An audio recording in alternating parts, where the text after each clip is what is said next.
Hello friends, in this video we are going to discuss the case study of one of the greatest wealth creators of all time in the Indian stock market, Motherson Sumi. I've got a lot of requests for this case study and here it goes. If you're new to the channel, please do subscribe and follow me on different social media channels as well.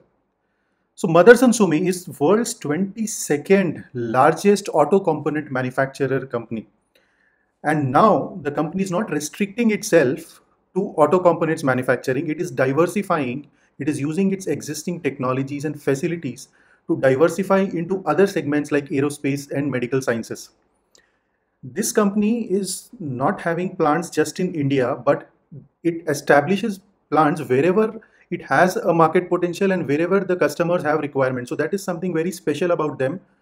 Normally, we see other Indian companies exporting products from India majorly, but this company establishes the manufacturing facility in different countries and keeps expanding globally and has physical presence there.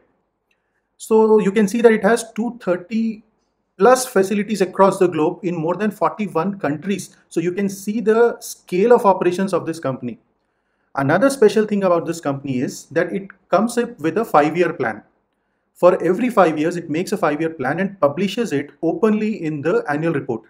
And over a period of time, we have seen that almost every time, except in the last 5-year plan of 2020, it has beaten its targets, whatever it has estimated in the 5-year plan. So that has been the consistent performance of this company.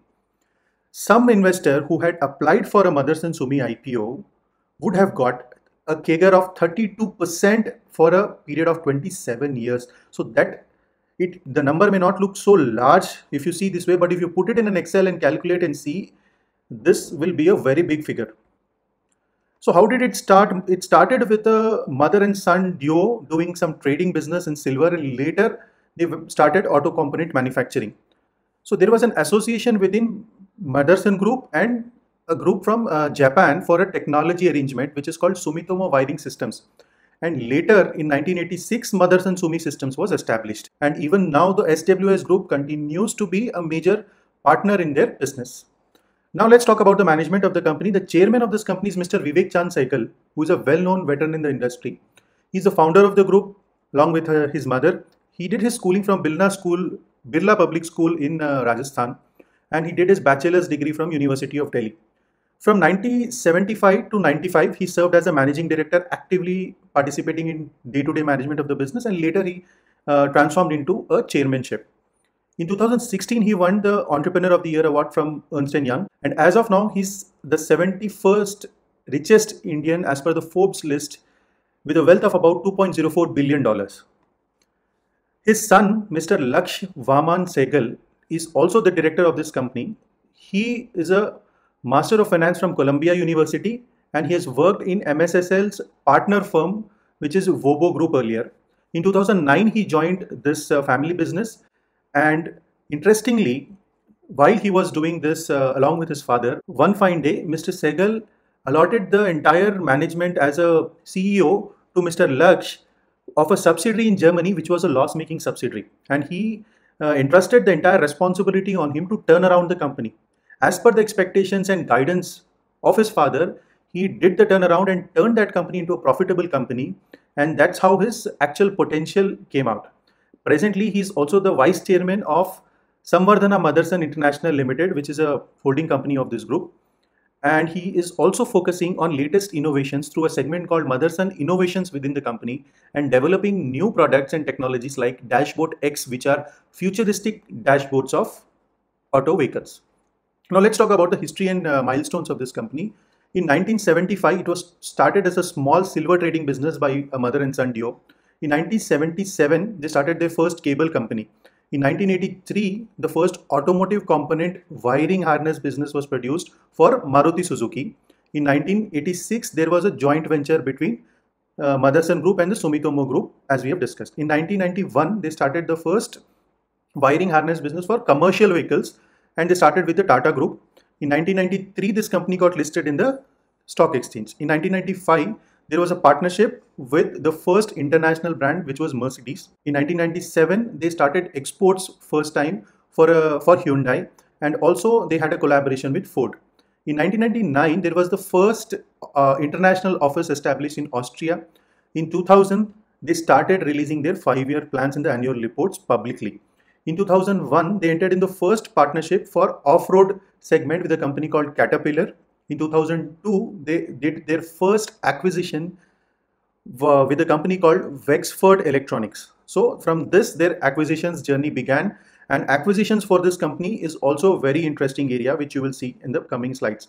In 2002, again, there was the first overseas plant which was established in Sharjah. And in 2003, the first operation in Europe was started with, again, Ford. In 2004, they established their Europe headquarters in Germany. In 2009, they acquired another company called Visio Corp, which is into the rear view mirror business. In 2011, they acquired another company called Peguform. And in 2009 and 11, they also established a subsidiary which is SMP.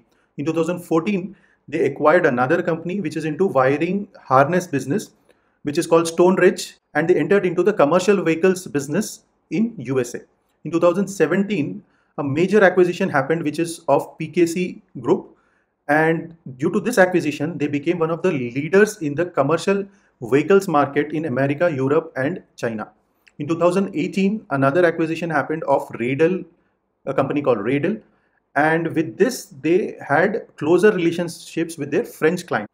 In 2019, a recent acquisition was done of a company called Bombiders, which is a UK-based company, which is into rolling stock electrical components. So these are just the major acquisitions. Apart from this, there are several acquisitions done by the company. As of now, we have not found any corporate governance issues, and the company is maintaining their corporate governance pretty well. Now let's understand the group structure.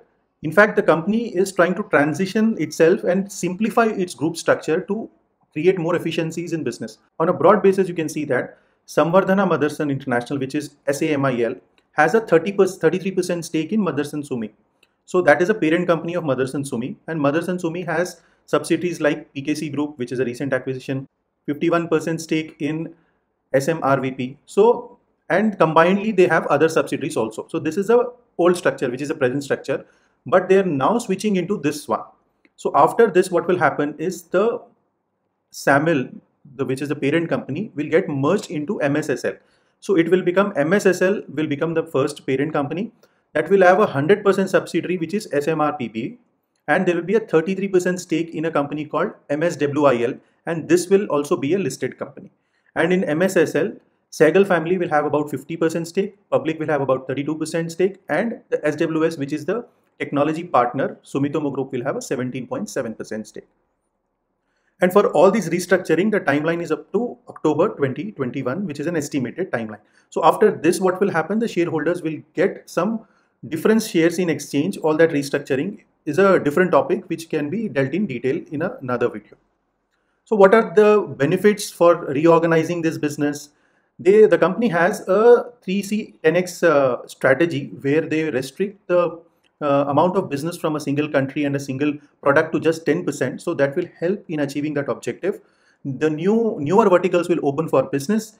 The profitability from the SMRPBV will be fully shared with MSSL, and the structure will bring in more opportunities for future growth. Their focus on the wiring business will increase with setting up a new listed company, and backward integration advantages will also be intact. Now let's understand the business of this company in detail. There are different segments of business in auto components: wiring harness, vision systems, modular and polymer products, precision metals, technology and industrial solutions, lighting and electronics, aerospace, logistics solutions, Motherson medical, and services. Now let's discuss in detail. The first one is the wiring harness. In this wiring harness segment, they manufacture electric and electronic distribution systems for supply of power and data. One of the products you can see in the photo below. This is used in auto sector as well as industries. The components which are included in this segment are wires, terminals, connectors, junction boxes, and other products. They also manufacture electronic cabinets, which we generally see in trains, buses, and other metros. Along with the products, they also develop a ERP system, which is called WISE, which is given as a product, software product to the other companies. And they have, for this particular product range, they have about 77 manufacturing units located in 22 different countries. The next segment is the vision systems. In vision systems, as you can see from the photo, they manufacture the mirrors and glasses.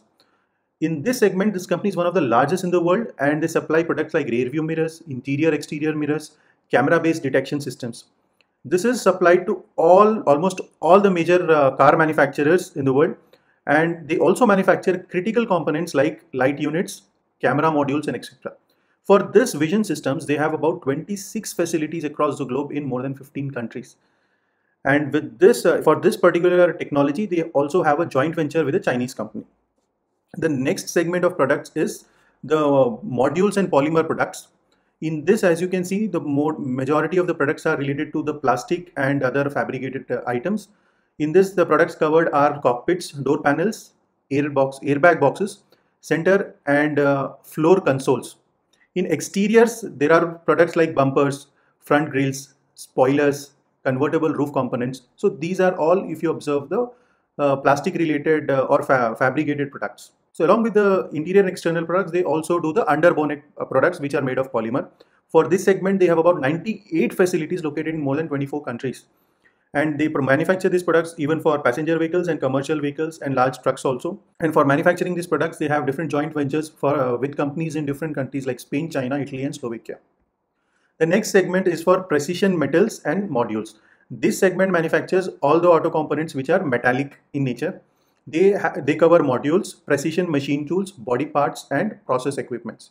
All these modules are in-house designed, developed, and manufactured.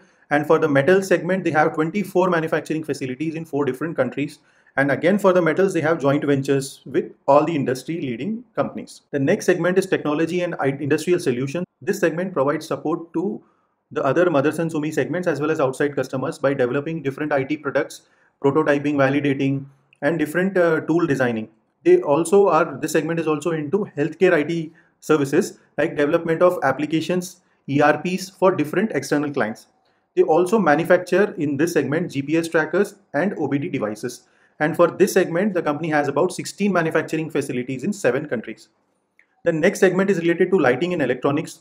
In this, they do OEM sales as they normally do for other brands, and also they do B2B sales also. This segment covers products like external lighting, electronics, passenger car HVAC compressors, shock absorbers, and other products. This segment has collaborations for paint coating solutions, air compressors, intelligent solutions, etc. So for this lighting and electronics segment also, they have about 20 facilities in 11 different countries. The next segment they are venturing into newly is the aerospace segment. In this, they are going in for greenfield and brownfield expansions. They are using their existing capabilities to enter these new industries. They are making customized electronic products which are used in the aerospace industry like up armoring, wiring harness, polymers, vision systems, and metal products. All these categories which they were doing for auto components industry, they are now doing for the aerospace industry also. The next segment is related to the logistics solutions. So they are entering into logistics solutions also now. In this segment, they want to offer specialized logistics services which are more technology efficient, and they have tied up with a Japanese company for advanced technologies in logistics. And in future initiatives, they will be also entering rail and waterways along with the roadways. The next segment is relating to the medicals and healthcare services. In this also, they are getting into designing, development, and validation of health, wellness, and medical equipments and devices. They will be launching new innovative healthcare products, and they are collaborating with different hospitals and medical institutions. And for this healthcare segment also, they have about 3 facilities in 2 countries. So the healthcare and the aerospace segments are still new. Logistics also is still new, which they will be gradually expanding. And in the next 5 years, the company aims to get about 25% of the total revenue from these segments which are other than the automotive segment. Other than this, they have a services segment which is used to support the other segments. In services segment also, they have a joint venture with a Japanese company to develop an industrial park in Chennai. In support services, they provide services like mergers and acquisitions, procurement support, financial planning, compliance, and all such services, ancillary services to the Motherson Group other segments. If you see the revenue by geography, the company earns about just 11% from India, and 89% of the revenue comes from outside India. Now, if we see specifically, Germany accounts for about 21.9%, US about 15.8%, India 10.6%, France 7.7%, China around 7%, Mexico, Spain around 5%, and the other countries. So you can see geographically also, There is no concentration of revenue, which is one good thing to note. And going further, the company aims to diversify more such that in a single country also the revenue is below 10%. Another way of looking at the revenue is the customer-wise breakup. Revenue from Daimler is about 13.9%, Audi is about 12.5%, Volkswagen is about 8.7%, Renault is about 5.2%, BMW, Ford, PSA is about 4%, and others are about 1 or 2%. So you can see that there's no revenue concentration customer-wise also. So this is a sign that the company is diversifying customer-wise, segment-wise, and geography-wise, which makes it a very stable company. Now, if you see segment-wise revenue, the modular and polymer segment counts for about 55%, the metal products about 0.3%. So the metal products is a small segment, vision systems about 19.4%, and the wiring harness about 25%. So just to show you how frequently this company does acquisitions for inorganic growth, I've plotted on the screen some recent acquisitions of the company. In 2016, they acquired a company called Abraham and Company Limited in Hungary for about 10.4 million euros. In 2017, they acquired a company in Germany, which is for LED solutions for about 1.6 million euros. Again, in 2017, they acquired a company in Finland, and 2018, they acquired a company in Netherlands. So almost every year, they are acquiring companies. In 2019, they acquired a company from UK, and 2020, they acquired again a Finland company. So if you see, they are acquiring different companies in different geographies and which are into different specialized businesses every year. So inorganically, this company is growing by leaps and bounds. Now let's talk about the industry analysis. If you see the global industry, the vehicle production in compared to 2017-18, it has been on the downside in 18-19 and 19-20. So the company, the industry is having a very muted growth. If you see the continent-wise breakup, in North America, the numbers are better when compared to 17-18, but in 19-20 again the numbers have gone down. In Europe, if you see in 18-19 the numbers have improved, but in 19-20 they have gone down. These are related to the commercial vehicles majorly. In Brazil and China also, if you see, they have increased compared to 17-18 in 18-19, and in 19-20 the growth has been muted. Coming to the Indian industry, the passenger vehicles growth in 18-19 compared to 17-18 has not been much. In 19-20, it has degrown to an extent of 15%, and commercial vehicles has a growth in 18-19, but again in 19-20, it is a degrowth to 32%. So overall, if you see two-wheelers, three-wheelers, almost every segment has considerably gone up in 18-19, but in 19-20, it has gone down. So overall, if you see in India as well as globally, the 19-20 growth has not been substantial. Now let's talk about the competitors of this company and their competitive advantages. The major competitors in India would be, the listed competitors would be Bosch, Endurance Technologies, Minda Industries, and Wabco India. What is that competitive advantage which this company has? This company has a global presence. Global presence in the sense they have manufacturing facilities situated globally. They have market leaders globally in various products, and their inorganic growth has been extraordinary, and they have been acquiring new companies every year. And due to the scale of business, the company enjoys economies of scale and cost efficiencies. They have developed long-term customer relationships. You can see all the major biggest car and other auto manufacturers are their clients. They have done vertical integration from manufacturing products to their raw materials, and as per the customer's requirements, they can develop new products and deliver them.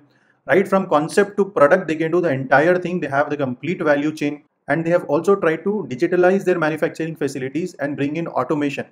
And the speciality of this company is they deliver almost a zero defect rate to their clients. So these are the different advantages in terms of the competitive advantage.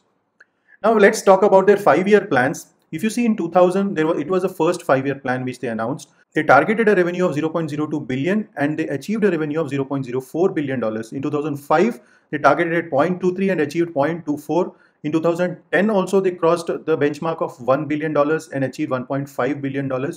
In 2015 also, they targeted 5 billion, but they achieved 5.5 billion. Just in 2020, they were not able to achieve their targets. But keeping this in mind also, the company has kept the same higher target for 2025, which is USD $36 billion of revenue by 2025. And along with achieving this revenue, the company has kept the benchmark of 40% ROCE, which is very high. Along with this, as you know, the company tries to achieve this objective by restricting their revenue to specific country, customer, or any specific component which should not be more than 10%. And 75% of their revenues they want from the auto sector now, and they want to diversify into other sectors, and that other sectors should account for about 25% of their revenue. Along with this growth, the company claims to maintain and distribute about 40% of their consolidated profits as dividend. So they want to bring in growth as well as they want to take care of their shareholders by distributing a substantial portion of their profits as dividends. What are the different risks which this company might face? Operation risk which any company faces, which are internal and external. Different regulatory risks as they have to face complying with different regulations across different countries globally. Financial and accounting risk, IT and information technology, and other risks which any other company might face. And strategic risk for not achieving their strategic plans would be a risk. Now coming to the financials part, after talking about their business in complete detail, first we'll start with the quarterly results in Q4 FY21 compared with the last year's quarter. Revenue was up by 19%. Overall, the results were good in this quarter. Revenue was up by 19%. EBITDA was about 44% up to 2006 crores. EBITDA margin improved from 9.3 to 11.2%. Profit after tax reported was 714 crores compared to 183 crores in the earlier year. Profit after tax margin increased from 1.21% to 4%. So the company believes that such margins will sustain, and it is not a temporary growth. And the revenue also slowly has come back to the pre-COVID levels is the claim of the company. If you see the year-on-year results, comparing the 5 years revenue figures, from FY17, which was about 42,376 crores, the revenue went up to 63,537 crores in FY20. And in FY21, there was a dip of about 57,370 due to closure of different manufacturing facilities due to COVID and other situations. If you see the EBITDA, it has grown from about 4,000 crores to 5,200 crores from FY17 to 20. By 21, they reported an EBITDA of about 4,359 crores. If we compare the profit after tax, in FY17, they reported a profit of about 1,554 crores, which increased to 1,600 crores in FY19. But in the last 2 years in FY2021, the profit reported was less. It was about 1,170 crores in FY20 and 1,039 crores in FY21. If you see the EPS was maintained around 5 rupees in the first 3 years, 17 to 19, and in the 20 and 21, it came down to about 3 rupees 70 paisa and 3.29 in FY21. Coming to their capex plans, in FY19 they incurred a capex of about 2685 crores, and in FY21 they incurred a capex of 1932 crores. Now, why has their capex gone down? Because they have sufficient capacity to increase their revenue to achieve their growth targets. Coming to the net debt, if you see the debt is continuously falling and it is becoming a more efficient company. It has fallen from about 9,000 crores in June 20 to about 4,800 crores, which is almost half in March 2021. Coming to the debt to EBITDA ratio, it has gone down from 1.6 to 1.2. So this shows that the company is having a stronger cash position as in FY21. Now coming to their dividend payout ratio, if you see they have been consistently maintaining a dividend payout ratio above 30, and in FY20 the ratio increased to 49%. How do you calculate dividend payout ratio? It is dividends paid divided by the net income, which is a net profit. So about 49% of the net profits were distributed as dividend in FY20 and about 35% in FY19. So which is very substantial. Coming to the other financial highlights, the equity of this company has been consistently maintained. The reserves are steadily growing. The EBITDA margin was about 8% and NPM, the net profit margin, about 2.79%. These are FY21 figures. Debt equity ratio is about 0.80, so the debt is under control. Investments of about 850 crore are there on the balance sheet. Cash and cash equivalents are about 6,000 crores, which is about 5,906 crores. And free cash flow for FY21 is about 3,000 odd crores. Remuneration to the chief operating officer is about 2.83 crores, which is decent. And the stat auditors of this company is one of the big four firms, which is SR Bartley Boy and Company. There are no suspicious related party transactions in this company. The ROE is about 8.89, ROC is about 8.82. These are not so impressive, but keeping in mind the recent underperformance, these have gone down, which the company expects to ramp up in the coming years. Dividend yield is about 0.61% in spite of so much growth, and inventory turnover ratio is about 6.5 times, which is pretty decent. Coming to the shareholding pattern, the promoters hold about 61.7% and 2.6% is pledged. Public holds about 8.2%, DI is 13% and FII is 16.7%. So there is substantial holding of DIIs and FIIs, institutional investors in the company. Coming to the valuations part, the last traded price is about 245 rupees, high and low is 86 to 273. The 5 years CAGR is, the stock has given returns of about 14%, last year is about 6%. So last few years the returns have not been that great. In the last 1 year, the stock has given 158% returns, which is very good. The market cap is about 77,000 crores, so it's a large cap company. The present PE as per FY21 EPS is about 73. The median PE, if you see in the last 5 years, which is you can call it as an average PE, it comes to about 31.6, nearly 32. Industry PE is about also 32. EPS for FY21 is 3.29. Face value is 1 because the company has split the shares, and book value is about 39.8, and PB ratio comes to 6. So in terms of valuation, if you see PE earnings wise or book value wise, the stock is trading at expensive valuations. Now, if it is trading at expensive valuations, what would be the ideal levels to enter this stock? Now, if you see the weekly chart, around 175 could be a good support on a weekly chart, and that is somewhere near to a 200 DMA level on the daily chart also. So if you see, if you calculate at 175 rupees, as per FY21 EPS, the PE comes to about 53. And in FY19, if you consider that in the coming year, in FY22, the company might come back to their original levels and do performance same as FY19, then the EPS would be somewhere around 5 rupees, and the forward PE of FY22 may come at around 34. So 175 could be a decent level to enter this stock. Coming to the recent news and announcements, the company did 2 recent acquisitions. One is the 75% stake in Plastmet in Turkey, and another is the acquisition of assets of Bombardier Rolling Stock in Mexico. This was done in April 21, and the company is recently facing some production shutdowns and all across the globe because of the COVID situation, which could affect the operations of the company going forward also, if at all there is a third wave. So this is about Motherson Sumi. To conclude, the company has a very efficient leadership team which is quite well experienced for so many decades in the business. They have run the legacy business very well over so many years. The fundamentals of the company are strong, and they have given good returns to their shareholders over a long period of time. They have market leadership in different products across the globe. They have global presence. They have manufacturing facilities, hundreds of manufacturing facilities across the globe. The company is not only growing organically, but doing a lot of inorganic acquisitions every year. They have a clear-cut growth strategy of every 5-year plan given in their annual report, which is not very common for all the listed companies, as you observe. The debt is under control. It's an investor-focused company because it also focuses on distributing the dividends to the shareholders on a majority basis. But this is kind of a cyclic industry. So even if you buy this stock, you have to keep in mind that you buy at the right levels. And if at all you are a short-term trader, you should exit at the right levels. But for long-term investors, if you make a good entry and hold it for a long time, this seems to be a fundamentally very strong stock.